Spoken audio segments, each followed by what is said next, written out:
Bismillahirrahmanirrahim. Assalamu alaikum. Class 9, chapter number 8, Thermal Properties of Matter.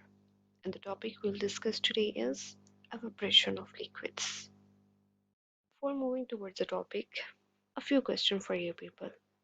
सबसे पहले तो ये कि what is evaporation? आप क्या समझते हैं? Evaporation क्या है?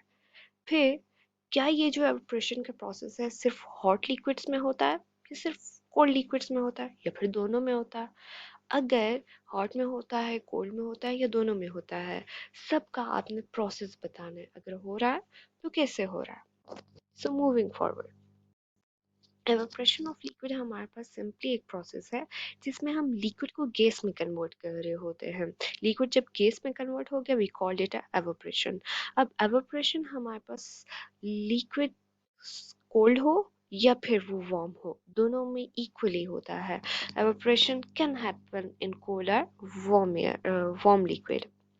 सो एवोप्रेशन ऑफ लिक्विड की अगर हम बात करें तो हमारे पास एवोप्रेशन ऑफ लिक्विड हो सकती है जब टेम्परेचर हमारे पास कम हो।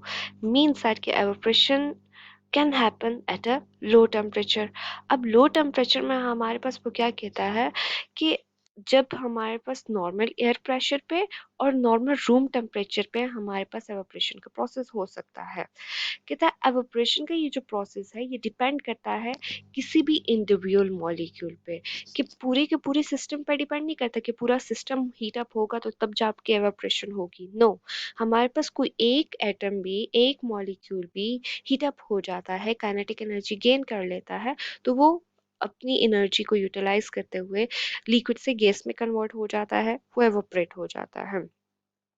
अब जैसे ही उसने कहा कि हमारे पास एवोप्रेशन हैपन व्हेन एटम और molecule escape from the liquid and turn into vapours, कि एवोप्रेशन एक्चुअली क्या है कि हमारे पास कोई भी मॉलिक्यूल है वो एनर्जी गेन करेगा, काइनेटिक एनर्जी गेन करेगा, तो अपने लिक्विड को छोड़ के गैस में कन्वर्ट हो जाएगा, वेपर्स में कन्वर्ट हो जाएगा। यू कैन सी हियर, ये हमने एक लिक्विड लिया और हमारे पास ये जो ऊपर के मॉलिक्यूल्स हैं, वी नो दैट कि हमारे पास जब कोई मॉलिक्यूल एनर्जी गेन कर देता है तो वो ऊपर आ जाता है, उसका हमारे पास डेंसिटी कम हो जाती है। तो ये जो अपर मॉलिक्यूल्स हैं इनकी डेंसिटी कम है, ठीक, काइनेटिक एनर्जी इनके पास ज़्यादा है।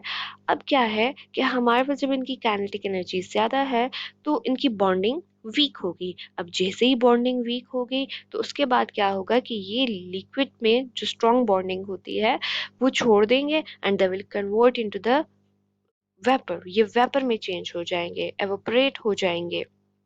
We are going to discuss about an application. Application को देखते हैं। कहते हैं अगर आप क्या करो, एक कंटेनर लो, ओपन कंटेनर, और उसमें आपने पानी डाल दिया। अब क्या होगा कि मॉलिक्यूल वहाँ पे हीट लेंगे और जिनके पास सफिशिएंट एनर्जी आ जाएगी वो क्या करेंगे, कंटेनर को लीव करते जाएंगे। अब वो जिनके पास एनर्जी कम है वो बाकी रहेंगे कंटेनर में, और बाकी जिनके पास एनर्जी ज़्यादा आ गई वो चले गए। तो कहता है ओवरऑल हमारे पास जब एवापोरेशन होती है तो एनर्जी जो होती है, हीट एनर्जी, वो फॉल हो रही होती है। अब हीट एनर्जी फॉल हो रही है तो वो जो लिक्विड होता है उसका टेम्परेचर कोल्डर हो जाता है और एज अ रिजल्ट हमारे पास टेम्परेचर फॉल हो जाता है। अगर एवापोरेशन हो रही है तो हमारे पास वो जगह ठंडी रहती है। ठीक है। क्वेश्चन है कि जब हम कपड़ों को हवा में फैला देते हैं तो वो ड्राई कैसे हो जाते इतनी जल्दी। तो हमारे पास वहाँ क्या प्रोसेस होता है, एवोप्रेशन का प्रोसेस होता है ना। एवोप्रेशन का जो प्रोसेस है इसके डिफरेंट फैक्टर्स होते हैं जिन पे वो डिपेंड कर रहा होता है। वो फैक्टर्स कौन से हैं? फर्स्ट वन हमारे पास आ जाता है बच्चों, नेचर ऑफ अ लिक्विड, कि लिक्विड कैसा है। फॉर एग्जांपल एक हम वाटर ले रहे हैं और साथ हम अल्कोहल ले रहे हैं, तो हमारे पास वाटर इतनी जल्दी एवोपरेट नहीं होगा लेकिन अल्कोहल जल्दी से एवोपरेट हो जाएगा। फिर हम टेम्परेचर की बात करते हैं कि टेम्परेचर ऑफ अ लिक्विड, जिसका जितना ज़्यादा टेम्परेचर होगा वो उतना जल्दी एवोपरेट हो जाएगा।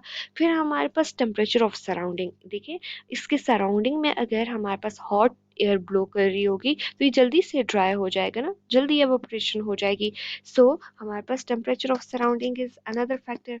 अब presence of the water molecules in the air, अगर हमारे पास यहाँ साइड पर वाटर मॉलिक्यूल्स पहले से होंगे, ह्यूमिडिटी होगी, तो क्या होगा, एवोपरेशन का लेवल इतना ज़्यादा नहीं होगा। लेकिन अगर हमारे पास ह्यूमिडिटी नहीं होगी तो ज़्यादा जल्दी से एवोपरेशन होगी।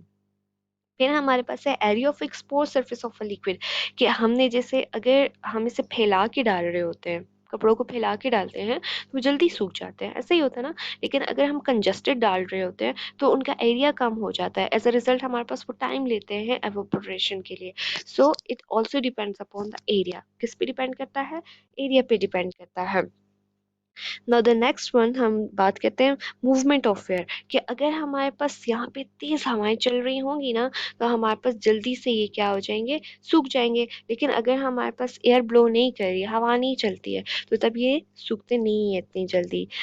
और फिर हम ड्राइनेस ऑफ द एयर, वही ह्यूमिडिटी की बात आएगी कि हमारे पास एयर जितनी ड्राई होगी, जितनी खुश्क होगी, उतनी जल्दी हमारे पास ये ड्राई हो जाएंगे। You can observe evaporation in your body. गर्मियों में क्या होता है, हमारे को प्रेसिपिटेशन हो रही होती है, हमारी बॉडी से जो पानी होता है वो आ रहा होता है, ठीक, जिसे हम स्वेटिंग कहते हैं। उसमें क्या होता है कि हमारी बॉडी का टेम्परेचर हाई हो जाता है, हमारी बॉडी के अंदर जो पानी होता है उसकी जो बॉन्डिंग होती है वो टूटती है, वो टूटती है तो एज अ रिजल्ट हमारे पास प्रेसिपिटेशन हो रही होती है, वो हमारी बॉडी से निकल के बाहर आ रहा होता है, ठीक। अब इसी तरह अगर हम प्लांट्स में देखें तो प्लांट्स में भी हमारे पास एवोपरेशन हो रही होती है। Here is stomata, stomata show किया हुआ है कि हमारे पास जब प्लांट्स में एवोपरेशन होती है तो एज अ रिजल्ट हमारे पास प्लांट कूल डाउन हो जाते हैं। स्टोमेटा आर दी ओपनिंग, हमारे पास उसके लोअर लीफ पे हमारे पास ओपनिंग होती है जिसको हम स्टोमेटा कह रहे होते हैं। हमारे पास स्टोमेटा के थ्रू ये प्रोसेस हो रहा होता है, और कहता है कि it is the way through which the plants get cool, plants हमारे पास कूल डाउन हो रहे होते हैं इससे। दैट वाज टुडे टॉपिक जिसमें हमने डिस्कस किया अबाउट एवोपरेशन। एवोपरेशन को डिस्कस किया कि व्हाट इज़ एवोपरेशन। एवोपरेशन क्या है कि हमारे पास लिक्विड का स्लोली चेंज हो जाना इनटू द वेपर्स, हमारे पास लिक्विड वेपर्स में चेंज हो जाते हैं टेम्परेचर जब हम इंक्रीज करते हैं, ठीक।